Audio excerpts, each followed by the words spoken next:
Hey, what's up, everybody? Listen, in this video, I want to talk to you about the secret war that nobody knows about. The secret war that's keeping you poor. Secret war that's keeping you poor. And I want to read a scripture that'll help you to understand what this war is about. It says in Proverbs 10:14, poor is one who works with the lazy hand, but the hand of the diligent makes rich. Poor is one who works with the lazy hand, but the hand of the diligent makes rich. What is the scripture talking about? And what is this secret war?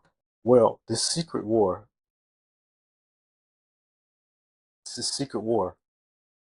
is what I like to call, and what a lot of people, even scholars of like principles and laws of how the earth works, this law is called entropy.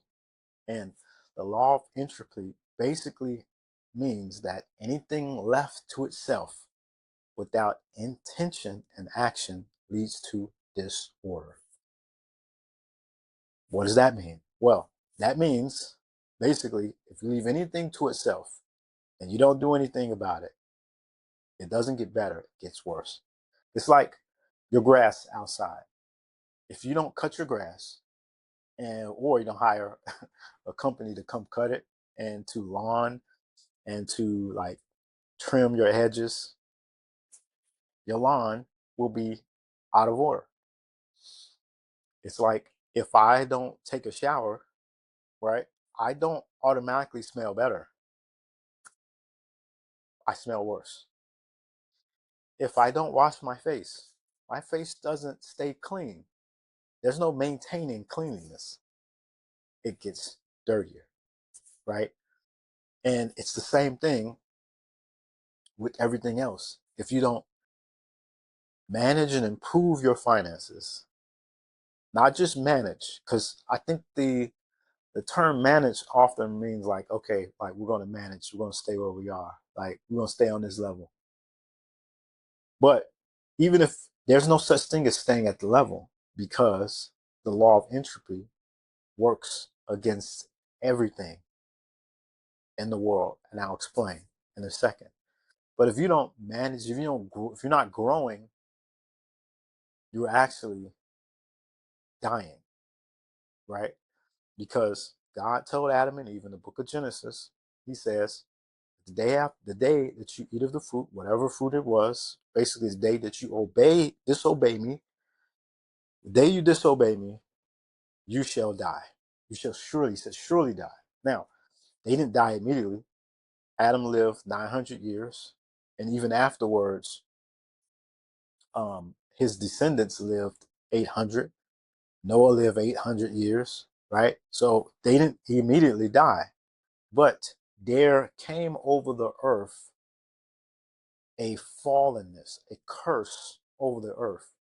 And instead of things maintaining and getting better, if you didn't if you did not improve something, it actually got worse. He told Adam, he says, with thorns and thistles shall you produce fruit from the ground, right? And so there was this law that took over. God did not put it in place. Let me emphasize that. God did not put the law of disorder in place. In fact, the Bible says every good and perfect thing comes from our Father above. So God did not put the law of order. It was just a result of disobeying God, because God gave man dominion over the earth. Now, if Adam and Eve were really paying attention when God instructed them, when He first created them and said, be fruitful, multiply, subdue the earth, and have dominion, God was trying to give them clues when He said subdue, meaning trample over what's trying to trample over you. Now, if they understood this, when the enemy came to fool them, they would have trampled over the snake then, or the serpent, or whatever it was that tried to deceive them to disobey God. Now, one of the reasons why the law of entropy is so important is because the law of entropy, or you can call it the law of death, right? Because death death is the end of the symptoms of entropy, or the symptoms of fatigue or laziness, right? Death is the end result of the symptoms of sickness. Poverty is the result of the symptoms of neglect, lack, laziness, sluggishness, slothfulness, greed, uh, uh, apathy, neglect, right? Poverty is the result of that. So if you understand this secret war, right, you understand that it's not the government. Come on. It's not the politicians. Come on, come on. It's not because I'm black. It's not because I'm white.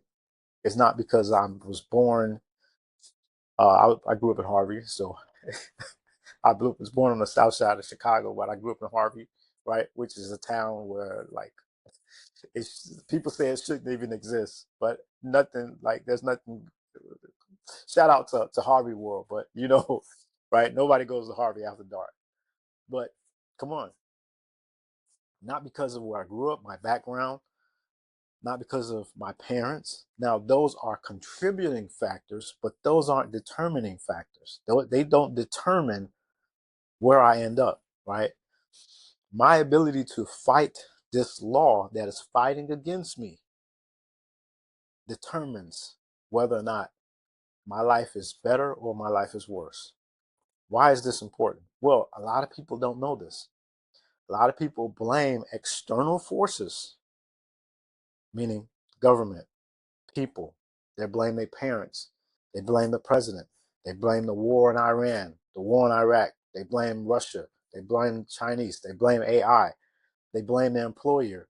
They blame all these things instead of looking internally, right, to the fact that there is this law that is trying to defeat me.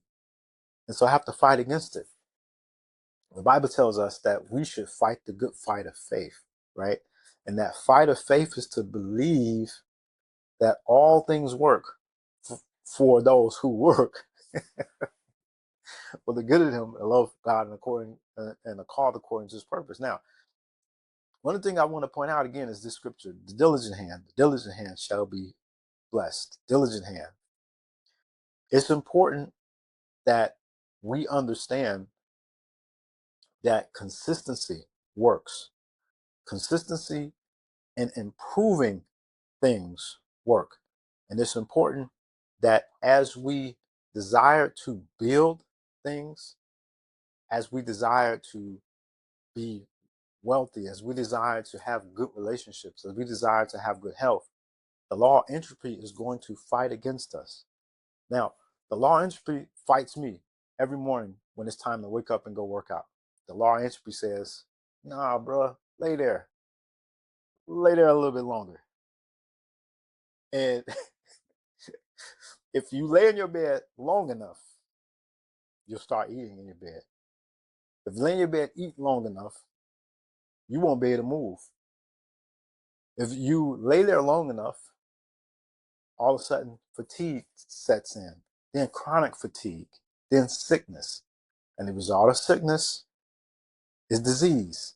Disease leads to death. If you let your bank account just sit long enough, you don't grow it, you don't invest your money, it's going to decrease. If you just make enough just to get by, right? And you got bills to pay.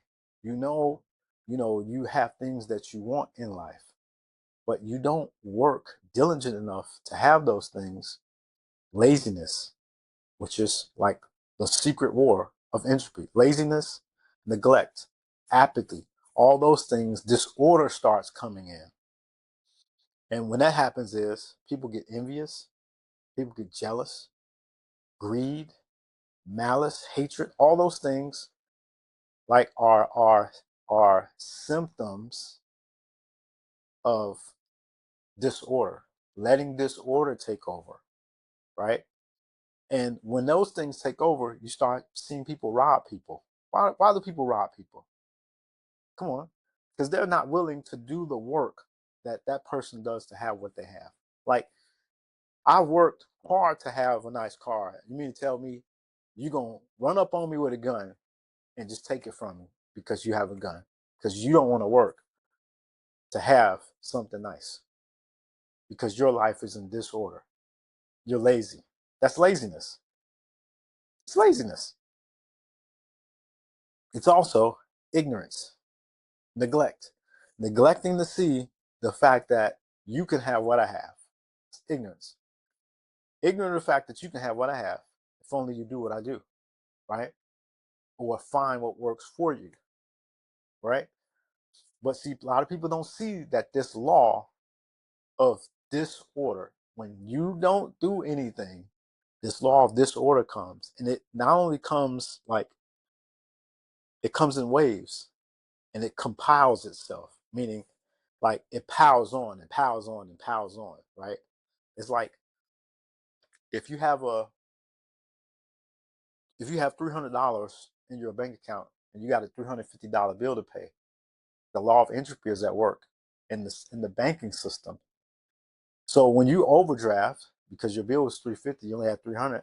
Now you got overdraft fees, which compile, and so now you have to cover that bill you couldn't pay, but you have to cover the fees, right? And if you only make so much money and you haven't been improving yourself to make more money, then you're already behind the ball because of disorder, right? The law of entropy causes apathy, meaning carelessness. Like, oh, you could have made more sales calls, right? You could have worked an extra hour.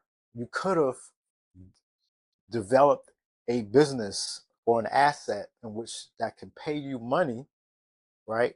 While you're at home, while you're off work. But you prefer to, when you get home, kick back, fold your hands, and watch TV.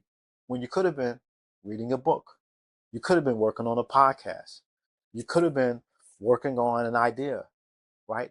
A book, something that will pay you later on in life. The law of apathy or disorder causes people to be envious of other people or what they have because they're not willing to put in the work, right? You see people with a nice car. Maybe you see your neighbor, right, or somebody on social media with a Bentley. You get envious because the law of disorder in your life causes envy. So now you want what that person has, but you're not willing to do the work to have what they have. So what do? You go lease your whole life, right, for a Bentley just because you're envious to prove a point to somebody that don't even know you. And here you are, because of disorder in your life, right? Now it leads to more disorder, which it now compiles. Now you got to work to pay that car. And let's say you miss a car note payment, 3 car note payments. Now you're 3 or 4 months behind. Your car get repoed. The law of entropy compiled. The law of disorder just compiled on you. Now you got to climb out the hole that you're in because of the disorder that you started initially. This law, this secret war, this is serious. And most people don't realize that the wealthy, right? And don't get me wrong, everybody goes through hard times. Everybody's going to have hard times. Everybody's going to experience tragedy in their life, right? Live long enough. They say that every millionaire has been bankrupt at least once in their life. But it's not the fact that you go through hard times. It's the fact that you know how to fight through them because you understand that this law of entropy is trying to defeat me. It's not the government. It's not my employer. It's not the war. It's not, my wife. It's not my husband.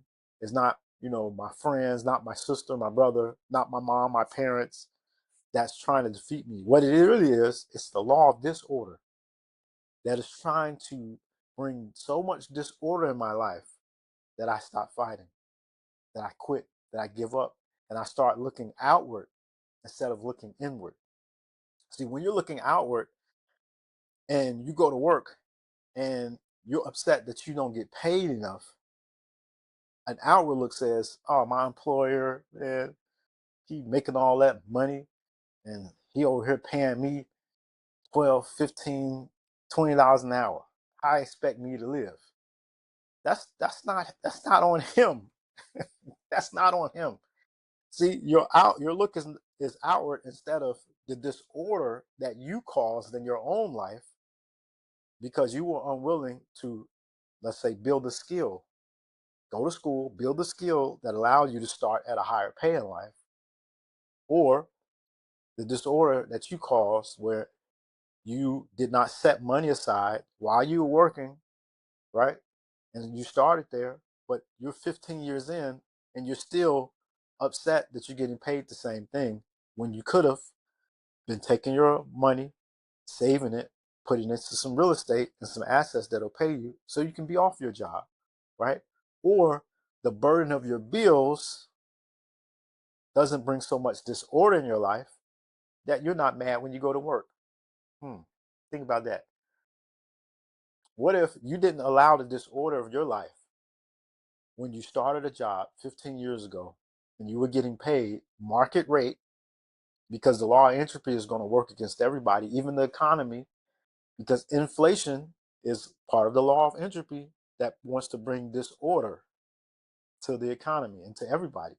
So if you started 15 years ago at a job that was paying you market rate, let's say you invested 15 years of some of your paycheck, got your credit good, bought some real estate, how much better would you feel going to work, right? Knowing that you could walk off anytime, any day, because you have, let's say, five, six, seven, $10,000 of real estate that pay you every week. That's a different feeling, right? And so, like, people don't realize that the law of disorder, right? And it starts very early. It starts in children. I have a 6-year-old son, right? He loves to play. Playing, and there's a time for everything.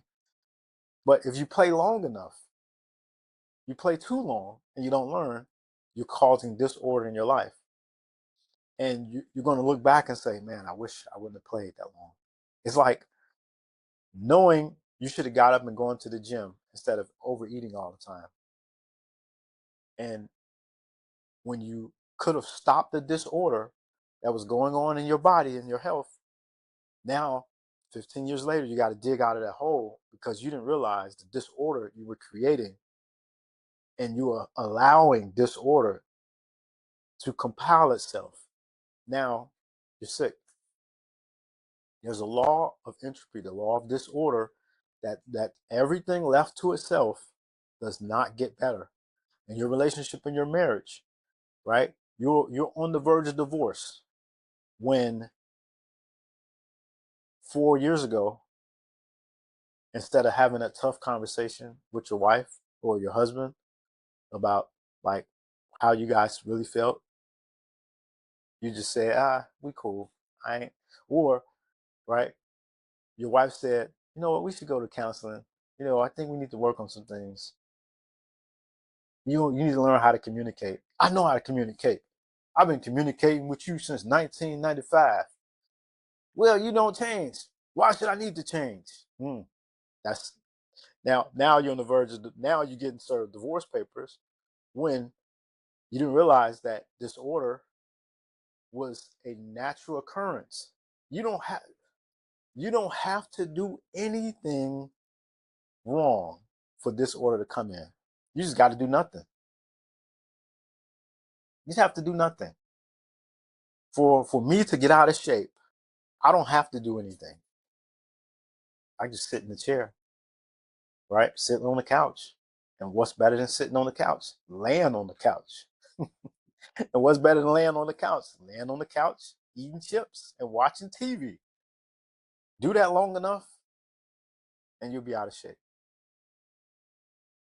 And then now, right, you have to work your way out of trying to get back in shape because you didn't maintain. You wasn't progressing. You wasn't fighting against the law of entropy. And so if you, let's say you start working your way, when you go to the gym for the first time, you don't feel better. It does not feel better. It actually feels worse, right? But if you continue in it, it actually gets better. But then there's a place in which like your body stops improving, and they call it plateauing. You start to plateau, and until you push past that plateau to work harder, you won't see further results, right? That's the law on everything. That's the law on everything. You could reach a level of financial success and stop pushing. All of a sudden, you start to notice things go backwards on their own. You could be, you could have millions of dollars and stop pushing, right? And that's one of the reasons why even when people who don't have money, right, and don't have a mindset to build and to constantly improve and constantly develop and constantly become the best version of themselves, when they see people who like are already billionaires become like, okay, you got 2 billion, now you got 4, now you got 5, now you got 10, then to 50, then to 100. They say, why? Like they're taking all the money from us, when the government prints money, by the way. Like nobody can, like the rich people don't want, the rich people want us poor. Like if they wanted us poor, who would they make money off of if we was all poor? By the way, the idea of universal income is dumb. I just want to throw that out there. Elon Musk, that's a dumb idea. Anyway, now if there is universal income, now I would believe the poor want us poor. If they vote for universal income, I would believe the poor want us poor. But anyway, that's another topic for another day. But to say that you have the wrong mindset, right? You're looking outward instead of looking inward. How can I develop personally, right? How can I develop to become the person who creates something of value where millions of people are willing to pay me for it, right? So how do you practically fight against the law of disorder? Well, number one, you have to be disciplined, right? You have to intentionally become disciplined at improving your health, because if your health is bad, then it's hard to focus on other things. Exercising, right? You have to consistently get up every day, right? There's things on exercise. There's different forms of exercise for everybody. Do what works for you. Exercise also improves the mind. You have to improve financially, right? Not just manage, but improve financially, because the law of entropy or disorder is inflation is a symptom of the law of disorder. Like the cost of goods rising brings disorder into the many lives of people, right? Now, so you have to be consistent in the fact that, hey, I'm going to improve my financial education. I'm going to improve how I manage my finances. I'm going to learn how to invest. I'm going to learn how about businesses. Like those, you have to be consistent in personal development. You have to be consistent in relational development, because it's not just about having money. Without people, you can't build a business. Without people, you can't build wealth. Without people. And so that's learning how to be kind, learning how to relate to people, and not just like people. But also in marriage, like developing how to understand your spouse, developing how to manage your emotions. All those things helped to fight against the law of disorder. And so the Bible tells us that we should run a race run a race with patience. And the race is not given to the swift nor to the strong, but he that endures to the end. So that says consistency, right, beats the person who's fast and the person who's strong. Now, why is that important? That scripture is very important because the diligent hand means the person who's consistent, person who's consistent. Now, the race is not given to the swift, meaning the fast or the strong. So some people may come out fast and come up with something that gets them wealth almost instantly overnight.